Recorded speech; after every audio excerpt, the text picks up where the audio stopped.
Alright, so at the time of me recording this, the season finale for season 2 of The Last of Us HBO show just aired, and oh my goodness, there is a lot to talk about and unpack here. So I do want to say, there will obviously be spoilers for the season finale of the show. However, there will not be spoilers for the game, just because I know there's a lot of people that have been watching the show but haven't necessarily played the games before. So I want to respect those people, so I won't be touching on anything that happens past this point in the game, but there is a lot to talk about with season 2 and some things that we already know will be happening with season 3. So let's just go ahead and get into it and start with a bit of a recap about the episode itself. So just to kind of briefly talk about everything that happens in this episode, the episode opens up with Jesse taking care of Dina's leg. After that, Jesse and Ellie go out together because they're looking for Tommy since he still hasn't showed up. Jesse finds out that Ellie and Dina are like a thing. He also finds out that Dina is pregnant. They bicker a whole lot, and then they get to this point where they find out where Abby could potentially be. So then Ellie and Jesse end up splitting up. Jesse goes back to go look for Tommy. And then Ellie makes her way to the aquarium where she finds Owen and Mel. From there, she tries to do the whole Joel interrogation thing where it's like, all right, you're gonna point to a spot on this map, and when I show it to your buddy, they better show me the same spot.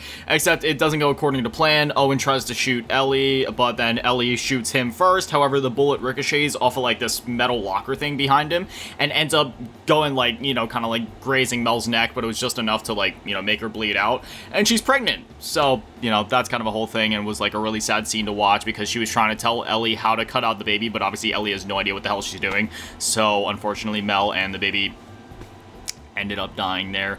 And yeah, then after that, Tommy and Jesse find Ellie there. They go back to the theater, and only a few short moments later, guess who shows back up from episode 2? That's right, Abby. She knocks Tommy down. He's laying on the floor. She, you know, obviously Jesse and Ellie go running, trying to save Tommy. Jesse gets popped right in the face, and then there's a bit of a verbal confrontation between Ellie and Abby, at which point we hear a gunshot because Abby's like, you know, pointing her gun at Ellie. There's a gunshot, and then the screen cuts to black, and that's it. At first, I thought that's where they were gonna end the season, kind of like how they did in the game, right? Like, that's like the midway point of the game, like it just kind of like cuts right there, and you know, that's it. I thought that's where they were gonna end the season, but I like how they ended it instead, where they showed the first part of Abby's story, and then showed the fact that this is Seattle Day 1. So I think it's better that they did that, because if they would have just started season 3 with no expectations for people that haven't played the game, and all they see is Abby, they probably would have been really pissed off and probably would have stopped watching the show. But now they know to expect that. I feel like that sets up season 3 a lot better for people that haven't played the game before. So technically speaking, they did actually end off the season exactly where I knew they would. The confrontation at the theater, the exact same spot that they cut the game midway and sent you right back to day 1 with Abby.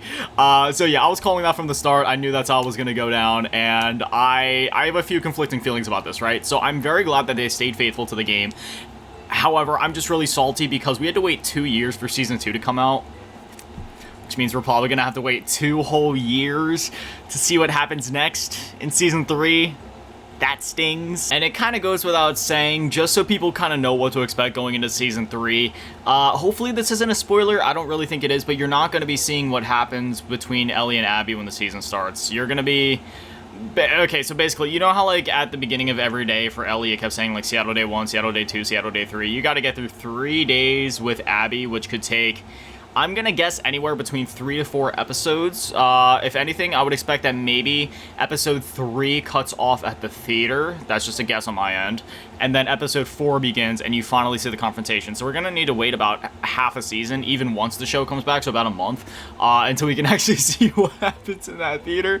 So yeah, you're gonna be waiting a while, and I've said this before, because I actually got my mom into the show, because obviously, you know, I'm a huge fan of the games. I've been playing the first one since it came out, and then, you know, when, like, part 2 came out, I got that one as well. Just, I love The Last of Us, and I've been telling her this whole time, I'm like, you're gonna hate season 3, probably. Like, there's a lot of Last of Us fans where, if you've played the game, you already know what to expect, and you're gonna have an easier time digesting it, but for people that are just now watching the show that didn't play the game, they're going to be experiencing what a lot of people experience when they play the game for the first time, where it's like, okay, what the hell? Why am I just spending so much time with Abby now? Why am I not, you know, what's going on with, like, Ellie and Abby? But, you know, for the show, I feel like it's going to be less brutal, because you're only going to have to wait, like, 3 or 4 episodes, which realistically, in the grand scheme of things, it's going to take you, like, a month's worth of episodes to actually get to that point. So from that angle, it's gotta be like, oh, I just want to know what happens. But also in the game, you know, but in terms of the show, you know, that's only like 3 hours of showtime, whereas in the game, you had to wait like, how many hours was it? You had to play as Abby for a good like 6, 8+ hours, maybe longer. I feel like The Last of Us Part 2 specifically, and season 2 and 3 of the show as well, is gonna be something where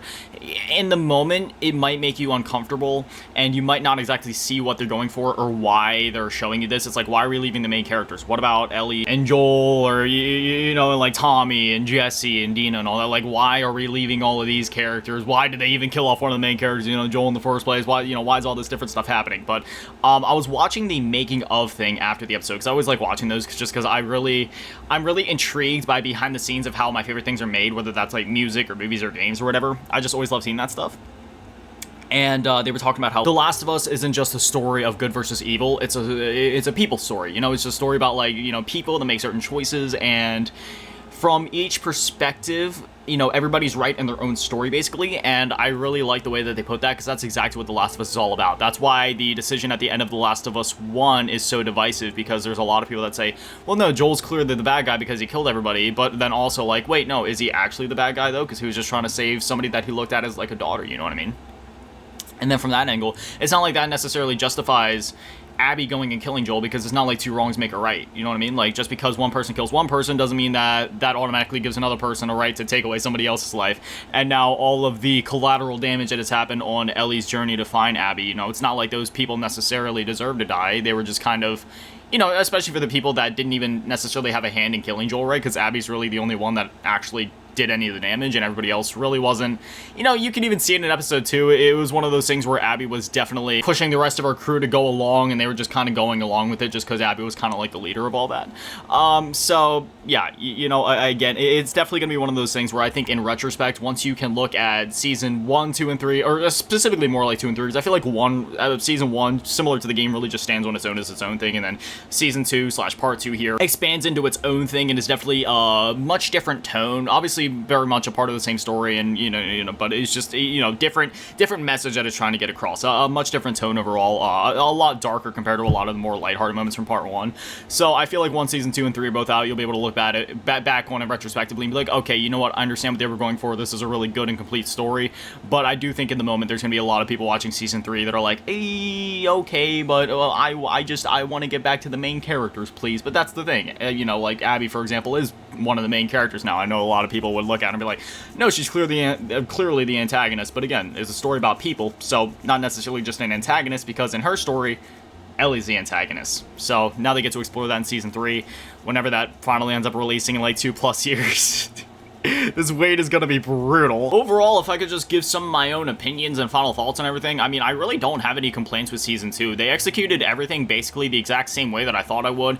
They definitely gave more moments, a bit more of like an emotional touch, right? Because like when she killed the pregnant girl in the game, she had a very similar reaction. Like, she had a whole ass breakdown there as well. But the way that they had it in the show, where like there was actually more of that, not necessarily, I mean, I guess you could call it more of a human moment, or more of a personal moment rather, where, you know, Mel was trying to tell Ellie how to get the baby out of her. So, you know, there was actually more of that conversation there, which kind of made the scene just a bit more emotional in that way. Because in the game, it was definitely very emotional, but in a different way. In the game, it was more of like a shock, like, holy shit. And then like Ellie kind of had that same moment where she was like, you know, freaking out after she found out that she was pregnant. But now in the show, it's more of like an intimate moment. That's what I was looking for, intimate moment, where the two of them are talking, and she's trying to walk Ellie through, but obviously she has no idea what she's doing, and then, you know, you slowly see her dying, and she's like bleeding out on the floor, and yeah, it's a very emotional scene. I really like this season overall, though. You know, all the episodes were great. There's, you know, I really like the small changes that they made here or there. I don't really think when it comes to the changes that, you know, the show compared to the game, that one isn't necessarily better than the other. I think they're just two different takes on the same story, you know, especially when you have a lot of the original people that worked on the game here working on the show. You know, it's more or less just, it's not even necessarily just a different interpretation of the game. It's just, okay, how do we adapt this to TV to kind of make it work in this context, or maybe flip certain things to even throw off the people that played the game so it still kind of stands on its own, you know what I mean, and still has a lot of things that can kind of catch you by surprise. Like the fact that we saw the porch scene at the end of episode 6 rather than at the end of the game definitely threw me off, but you know, again, it worked in the context of the show.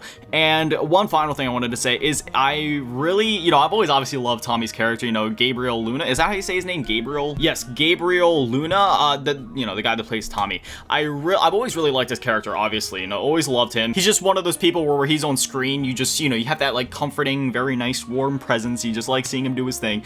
But I really like how there's kind of this parallel now between him and how Joel kind of used to be with Ellie in a very light way. Because like towards the end of the episode when Jesse and Tommy, you know, find Ellie after she kills those people, and you know, Tommy basically grabs Ellie and he's like, you know, it's okay, let's go or whatever. You know, it just kind of had that very warm, comforting presence in the same way that Joel did with Ellie. Obviously, it's a bit different, but it still kind of carries that same energy since obviously, you know, Joel and Tommy are brothers and they have, you know, similar personalities in a way because of that. And again, that is also just kind of how Tommy's character is. But I really like seeing that slight parallel there. For me, it took me back to season 1 and when Ellie was kidnapped by those people and that one, you know, creepy religious guy tried to SA her, and then Joel found her after the fact, after, you know, she had like burned the diner down and everything, and he was like, hey, come here, baby girl, it's all right, I got you. Obviously to like a bit of a lesser extent here, right, because it's less of like a Ellie and Joel relationship thing, but again, it's just that moment of like Tommy comforting Ellie and just, you know, starting to kind of have that parallel. But with all that being said, yeah, I don't think I have much else to say. You know, I don't want to drag this out, and I don't want to potentially spoil anything about what I think may happen in season 3 that could potentially be like spoilers from the game or spoil anything coming up. And otherwise, yeah, I really loved the season. I thought it was great.